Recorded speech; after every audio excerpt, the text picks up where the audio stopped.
I want every kid, every parent to deal with each other. I want that community, that church, to be open for all these kids to come to. And when they say they're bored, you say, okay, let's talk about it. Why? Why are you bored? And make them tell you. And see if there's any sense to it. Our children always tell us when something's wrong. But do we listen? Do we make an adjustment that makes sense? Ladies and gentlemen, the school, the church, the police department, those people are not enemies of ours. But they can be. They can be. They don't have to.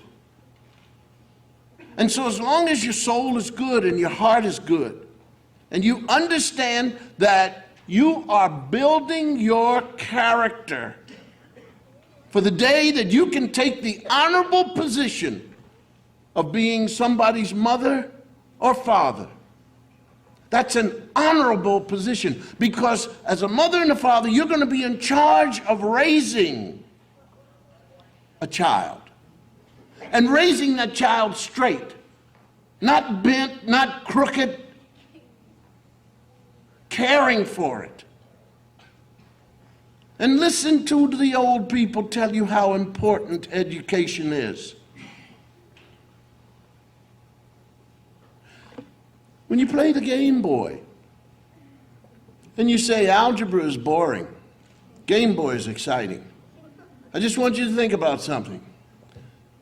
The fellow who invented Game Boy probably loved algebra. He had to know it, or else he wouldn't have invented it. The Game Boy.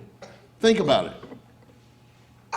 He also has made enough money, he bought his mother a $5 million house. And his mother said, thank you, but where's the help that will clean it?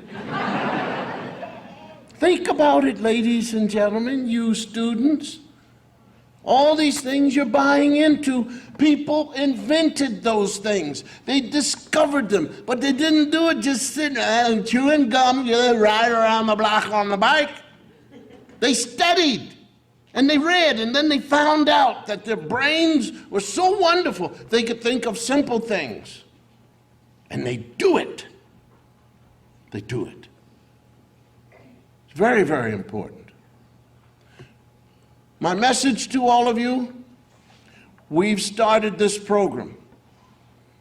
The program does not get started unless Dr. Lombardi says go. And he said go. And we're here. We're here and we mean it. And we mean that we will never let you down. We're going to keep the pressure on you. Because, as with a diamond, pressure makes it brighter and brighter and brighter. And we're going to maintain you young people, because that's what makes a tree grow straight and tall. And we can put braces on the side to keep it from bending too far. All you young people understand that's why we're here. And we're either going to be the best people you've ever met or your worst nightmare. Because you're not getting away with that which you should not get away with. And we can stand you yelling at us. And we can take your tantrums. We've seen better. And some of us, when we were children, put on better. One of the most wonderful things about being a teacher is watching some student come in and start something that you've seen about 27 times from different people, and that student thinks you've never seen it before.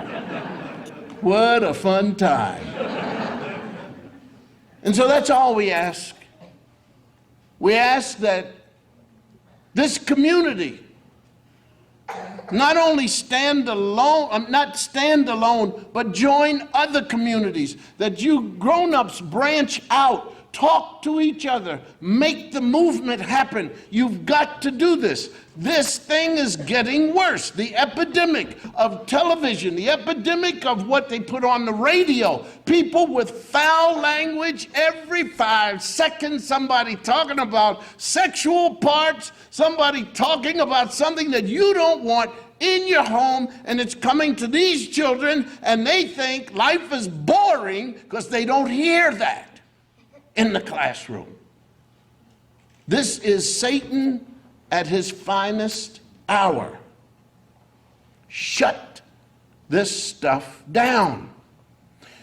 Your children are falling by the wayside because they believe that this is excitement. They will be dead in terms of loving Shakespeare, in terms of enjoying what we call the classics. You've got potential great writers here, potential actors, potential professors, potential scientists. They're all potential. Let them grow. Help them. Don't let them fall. MTV, radio, whatever it is, filth that's in the newspapers, is not going to help them at all. You've got to watch what's coming to them. You parents need to check what's stunting and what could stunt.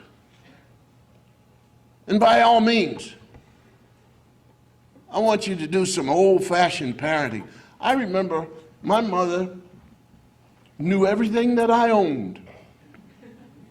I don't remember what it was, but I borrowed it from a kid without his permission. And I put it on. And my mother said, "Where'd you get that from?" And obviously I didn't have a story ready. So I had to take it back and give it back to the kid. But my mother knew exactly everything I had.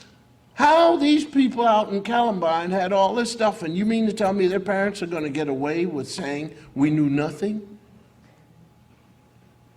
You better start watching your kids.